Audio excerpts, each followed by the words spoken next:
唐老师啊，五指呢首先要并拢，听懂了吗？他的手呢是叫做板手形态，明白不明白？板手形态，五指并拢。但是在跳这一曲的时候啊，他的手指尖不是完全死死的并住的，他也不是完全撒开的，就是稍微自然一点点。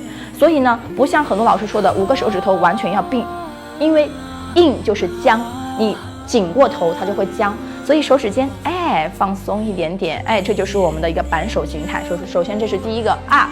好，第二个呢，康老师，我们在做动作的时候啊，我们是肘起，康老师，肘带着起，它是朝你的28点的方向啊。谢谢外婆的赞赞，康老师肘起，对了，很好。然后呢，肘落，能不能看到老师的一个小的细节点啊？康老师，预备走，肘起。带着往远，对了，肘下，很好，再来一次，走，肘起，很好，来，肘下哒，好，左手跟着老师一起啊，走，手肘起，对了，肩膀放下来，走，手肘落下，很好。然后在这做的时候误区，不要做肘的时候带着腕，不要这样子做，会抠着很难看。因为它是肘发力的，能听懂吗？好，这是第一个我们的手的揉臂，单手的。第二个双手的，看川川老师，比如说你的左手肘向上，那你的是压你的右肘啊，左手肘上就是压右肘。预备走，1、2，走，3，对了，4。唐老师的手，左手肘起，右手肘落，落，再来起。康老师的手，腕不要使劲动，不要去想着动肩膀啊，或者是动背，它都是不对的。动肩动背都是不对的，明白吗？就是手撑开，走，肘起，一个肘落，好，走，不要做成什么呢？康老师，左手肘起的时候，右手康老师的右手啊，不要这样，棱棱角角的，很奇怪，明白吗？走，1、2、3，就是一个肘向上起，一个手肘向下压，很好，落下来。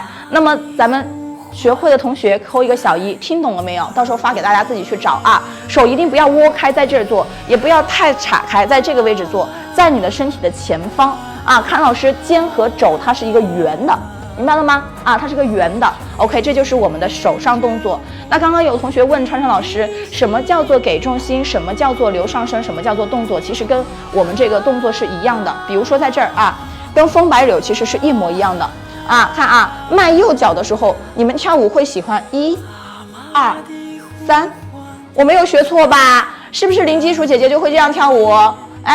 她身体是直的，她只有2个手在这甩。他觉得就跟老师跳的一样的，就没有美感。那为什么呢？因为你们没有遵循他的要求，给重心，留上身，再跟啊，所以你的身体就缺一个弧度。而第二点，很多姐姐说跳舞老师我的腰特别疼，那是因为你老师他这个大腰啊。好，来跟着老师一起。5、6、7、8，迈右脚的时候先蹲下去，你看有蹲才会有起，明白吗？迈右脚，给重心。什么叫给重心？重心现在从左边，给到你的右脚。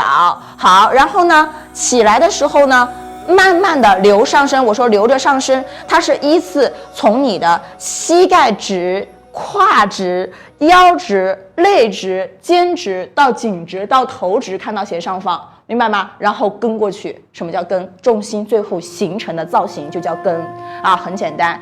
走，迈右脚，1，好，左脚一踏过来。为什么又要等左脚呢？因为左脚和右脚它是一个合体，它是一个整体的动作，要让你的脚就像一把椅子一样，它只有一个腿它会摔，对不对？2个腿它就会稳稳当当的啊。所以说我们在这走的时候，迈右脚，1，左脚踏住。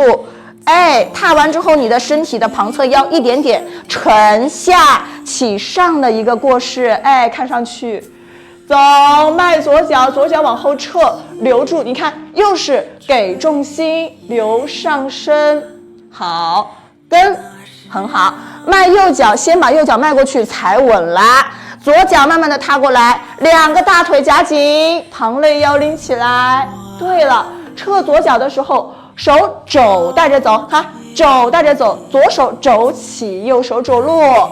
对了，它就像一个小船一样，是斜面的哎，给的是斜面的，而不是给的大腰或者是手乱甩，都是不对的啊。你只要遵循这一点，你会发现你其实动的就是旁侧腰啊。好。